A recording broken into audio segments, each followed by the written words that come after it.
Someone is saying these exact words to you, and you don't realize it's control. Not yelling, not threats, 6 specific sentences, each one designed to make you doubt yourself, feel guilty, or stay silent. Phrase 4 sounds like love. That's why it's the most dangerous one on this list. Phrase 1.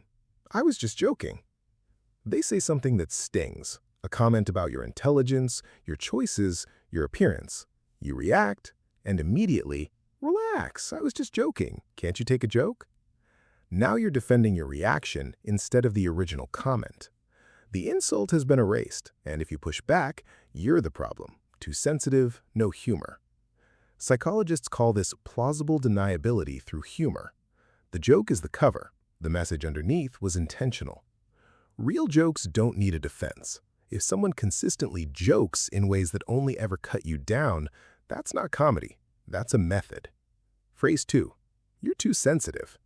Something happened. You responded to it, and now your response is the problem, not the thing that caused it. This is gaslighting through invalidation. Your reaction gets reframed as a character flaw, a weakness, something wrong with you.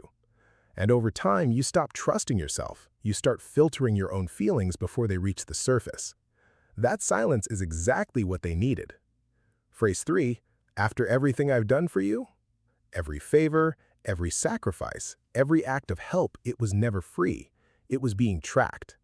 The moment you set a boundary or push back on something, the ledger opens.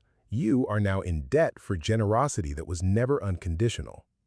Real generosity doesn't keep score. If someone reminds you what they've done the moment you stop complying, that was never kindness, that was leverage. Stay with me, because phrase 4 is the one that arrives in the softest voice, and it hits the hardest. Phrase 4. I only said that because I care about you. The criticism lands, personal, precise, cutting, and before you can respond, I'm only saying this because I care. Someone has to be honest with you. Now the attack is reframed as love. Disagreeing with it means rejecting someone who cares. Accepting it quietly becomes the most loving thing you can do. This is the most sophisticated phrase on this list. It forces you to choose between your self-worth and the relationship and makes your self-worth look like the selfish option. Ask yourself, does their caring feedback consistently make you smaller? Real care builds you. This hands you the debris and calls it a gift. Phrase 5. No one else has a problem with it. You raised something that bothered you. The response, no one else has ever said that. Everyone is fine with it. It's just you. An invisible majority has been created, unnamed, unverifiable, impossible to argue with. Your experience is now outvoted by people who don't exist. You don't need a consensus to validate what you felt. One person's discomfort is real. Yours is real.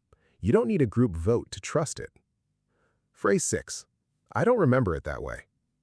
You bring something up. That's not what I said. You're remembering it wrong. If this happens once, it might be a misunderstanding. If it happens consistently, and the misremembering always benefits them, that is not a memory issue. That is a strategy. Over time, you stop bringing things up. You start prefacing everything with, maybe I'm wrong, but... You hand them your doubt before they even have to manufacture it.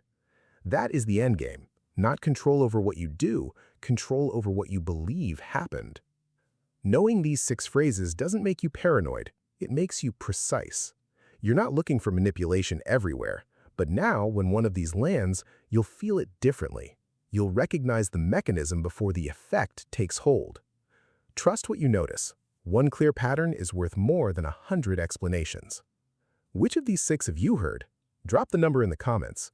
And if this named something you've been carrying for a while, send it to someone who needs to hear it.